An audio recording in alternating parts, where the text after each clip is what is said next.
7240021 dari kelas 3.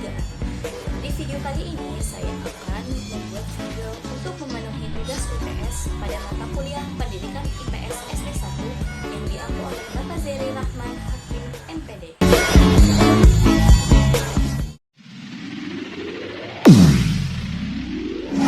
Hold up, wait a minute, do I see what I think? All I think.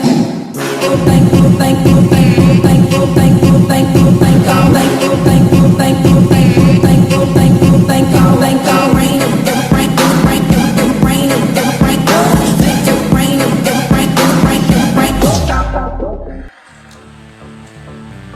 Beberapa waktu lalu, kita dihebohkan dengan kasus di Seman 1 Cimarga, Lebak, Banten, di mana seorang kepala sekolah diduga memberikan hukuman fisik berupa tamparan kepada siswa yang kedapatan merokok di lingkungan sekolah.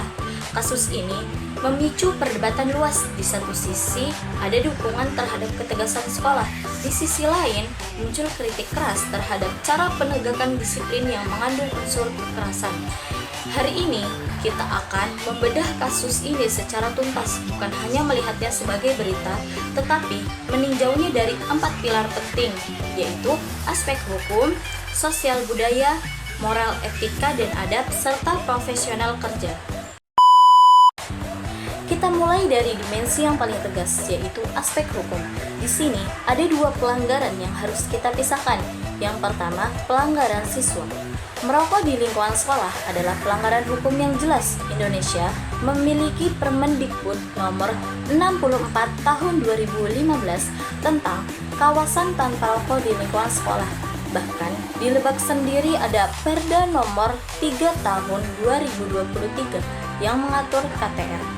Siswa yang melanggar bisa dikenakan sanksi, bahkan denda hingga 500.000. Tindakan siswa merokok adalah pelanggaran disiplin berat dan pelanggaran kawasan tanpa rokok. Secara hukum, siswa salah karena merokok dan kepala sekolah salah karena melakukan kekerasan. Kekerasan dalam bentuk apapun tidak dibenarkan sebagai metode pendisiplinan.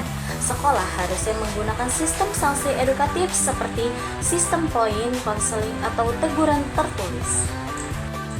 Beralih ke aspek sosial budaya. Di sini, kasus ini menjadi sangat kompleks dan memicu perpecahan. Sebagian besar orang tua dan masyarakat yang tumbuh dengan budaya guru sebagai orang tua kedua cenderung membela kepala sekolah. Mereka melihat tindakan tersebut sebagai ketegasan yang bertujuan mendidik, sejalan dengan budaya timur yang mengutamakan kepatuhan dan mendisiplinkan dengan keras jika perlu. Namun, munculnya protes dari ratusan siswa yang sempat mogok sekolah menunjukkan adanya pergeseran budaya. Generasi muda saat ini menuntut adanya perlindungan dan dialog dalam pendidikan. Mereka melihat hukuman fisik sebagai warisan masa lalu yang harus diakhiri. Dari segi budaya kesehatan, tindakan merokok di sekolah adalah ancaman serius bagi upaya menciptakan lingkungan sehat dan generasi anti rokok yang merupakan tuntutan sosial dan kesehatan publik saat ini. Kepala sekolah memiliki kewajiban sosial budaya untuk menegakkan hidup sehat. Selanjutnya, kita soroti dari kacamata moral, etika, dan adab. Dari moral siswa, merokok di area sekolah adalah perbuatan yang tidak bermoral, melanggar etika sebagai pelajar, dan melanggar adab kesopanan terhadap aturan dan lingkungan sekolah.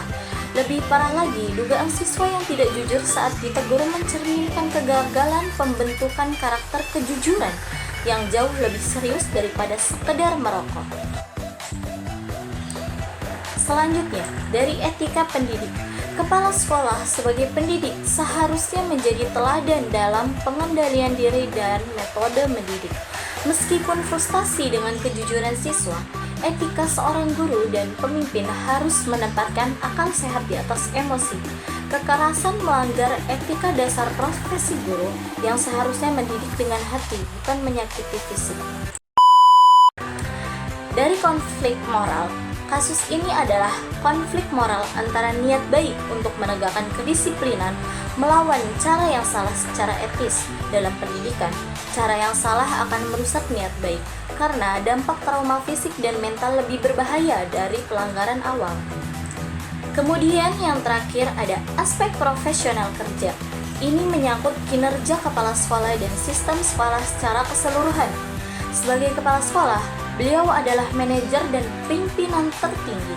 Tindakan penamparan menunjukkan kegagalan dalam standar operasional prosedur atau SOP penanganan pelanggaran siswa. Pendidik profesional harusnya mengikuti alur yang telah ditetapkan, teguran lisan, pemanggilan orang tua, konseling BK, sanksi terukur, hingga sanksi terberat seperti skorsing atau pengembalian ke orang tua. Semuanya tanpa kekerasan.